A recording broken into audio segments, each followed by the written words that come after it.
Okay, so I want you to forget everything you think you know about oil refining. Today we're diving into a concept that is, well, it's pretty radical. It's an idea that could turn one of the world's dirtiest, heaviest energy sources into clean fuel using, get this, pollen, dust, and bacteria. Yeah, it sounds a little wild, I know, but it could literally be a game changer. Let's get into it. Right. I know what you're probably thinking. That sounds impossible, doesn't it? Like something straight out of a sci-fi movie. But what if it's not? What if we could actually harness the quiet, clever power of nature to clean up our energy act? That's really the heart of this whole thing. Using the very building blocks of the natural world to engineer a cleaner and way more efficient energy future. And to really get how revolutionary this is, you gotta picture a traditional refinery. Think of it like a giant fiery beast. It runs at scorching hot temperatures, and it just belches out massive amounts of CO2 and toxic gases. This new concept, it's the polar opposite. It's a gentle, low-energy process, more like a finely tuned ecosystem. It's designed to turn waste into valuable stuff with almost zero impact on the environment. So, what's the secret sauce here? What makes this whole thing possible? Well, it's not some single magic bullet.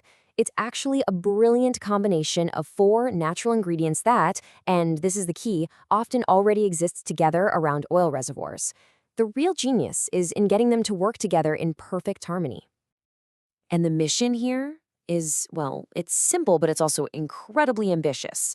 To take a dirty, hard-to-use resource and turn it into a clean, valuable one, right where it comes out of the ground. We're talking about a process that isn't just better for the planet, but it's also way more efficient. It's a true win-win. All right, so we've covered the what and the why, so now let's get to the how. It's time to meet the four key players in this revolutionary recipe and see exactly how they work their magic. First up, we've got magnetized pollen. And this is where it starts to get really cool. Imagine each grain of pollen is engineered to be a tiny magnetic sponge.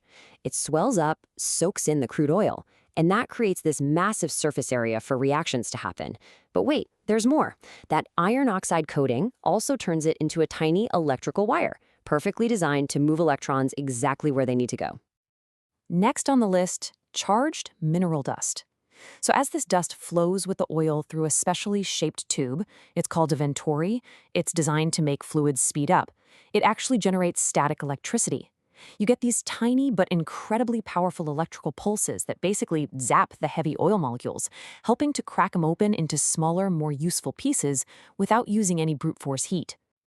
Now let's meet the A-team of the microbial world. These bacteria are the real unsung heroes here.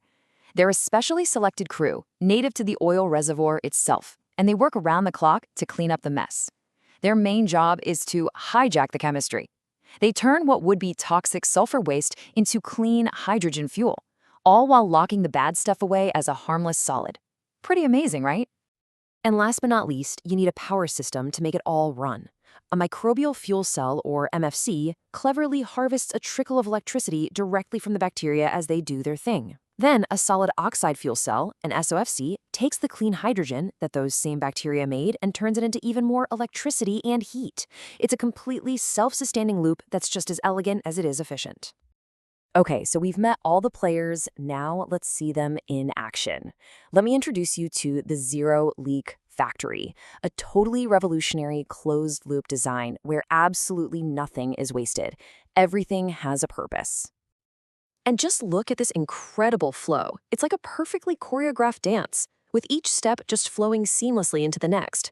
The pollen and the pulses unlock the oil, the bacteria convert it into fuel, the system harvests the energy, and, this is crucial, any stray gases are captured and fed right back to the start. It's a masterclass in efficiency, and the only things that come out are clean fuel and a cleaner planet. And if you're wondering about the actual impact, well, the numbers really speak for themselves. I mean, we are talking about a mind-blowing reduction in pollution. Carbon dioxide, it drops by over 99%. Methane is virtually gone.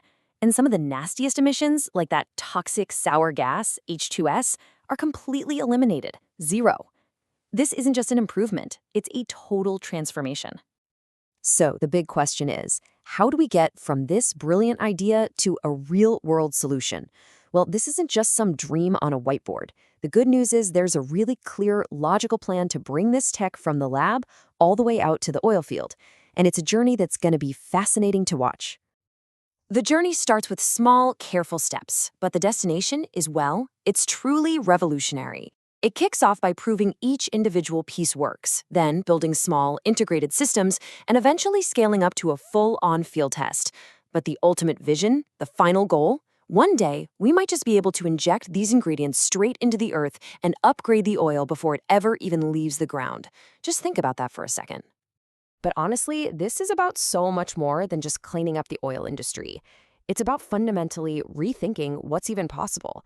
This technology has the potential to transform not just how we produce energy, but how we think about waste, about resources, and about manufacturing itself. So that brings us to the final big question. What if we're looking at this all wrong? What if this isn't just a better way to make fuel, but a precise, programmable biochemical factory that could be tuned to create almost anything?